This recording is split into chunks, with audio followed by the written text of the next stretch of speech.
আমি আশা করি এখনো পর্যন্ত সৌহার্দ্যপূর্ণ পরিবেশ আছে।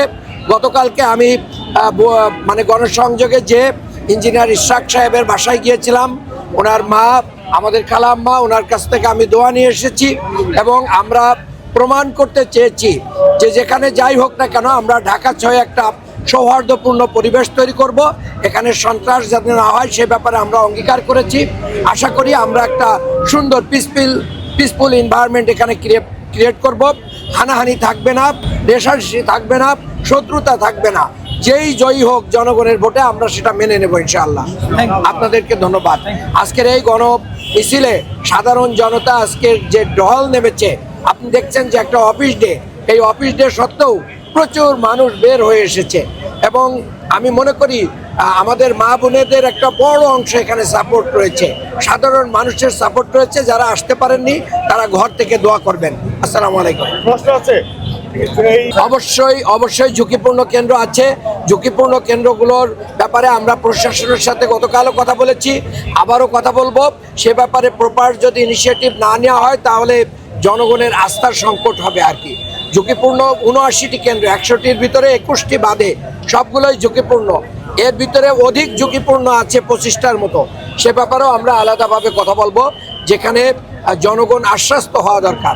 বিশেষ করে আমি আমার এলাকার যারা হিন্দু, তেলুগু সম্প্রদায় এবং ঋষি সম্প্রদায়, তারাও আমাকে যে নিরবিচ্ছিন্নভাবে সমর্থন দিয়ে যাচ্ছেন, কাজ করছেন, তাদের প্রতি কৃতজ্ঞতা জানাচ্ছি এবং আশা করি সবাই মিলে একটা সম্প্রীতির বাংলাদেশ আমরা এখানে করবো ইনশাআল্লাহ। উন্মুখ হয়ে আছে, তারা একটা পরিবর্তন চাই। দীর্ঘদিন চাঁদাবাজি, দখলবাজি, সন্ত্রাস, মাদকের দ্বারা নিপীড়িত। এখানে গ্যাস সমস্যার তীব্র সংকট রয়েছে এবং এখানে ড্রেনেজের অনেক সমস্যা রয়েছে, তীব্র যানজট আছে। এক কথায় আমরা বলতে পারি যে এই ঢাকা 6-এর মানুষরা উন্নয়ন বঞ্চিত।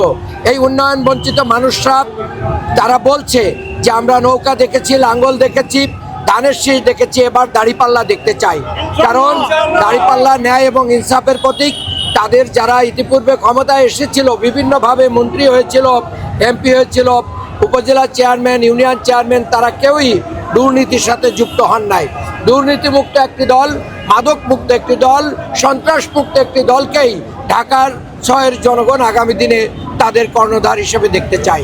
জনগণ এটা বলছে।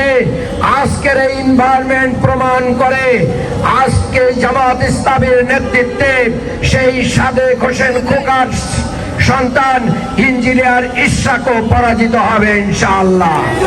কারণ 40 দিন নগর ভবন তালা দিয়ে জনগণকে জিম্মি করা কোন তালাবাসকে ভোট দিতে চাই না। এবং তার সাথে সন্ত্রাসী, পেটুয়া বাহিনী, অস্ত্রধারী, মাদক কারবারি, চাঁদাবাজদের যেই উঠা বসা আসে, জনগণ সেটা জানতে পেরেছে, জনগণ সেটা দেখছে। আশা করি 12 তারিখে ব্যালটের মাধ্যমে সেটা আমরা নিশ্চিত করতে পারবো ইনশাআল্লাহ। সবশেষে ঢাকা 6-এর সকল মা, বোন, কিশোর, যুবক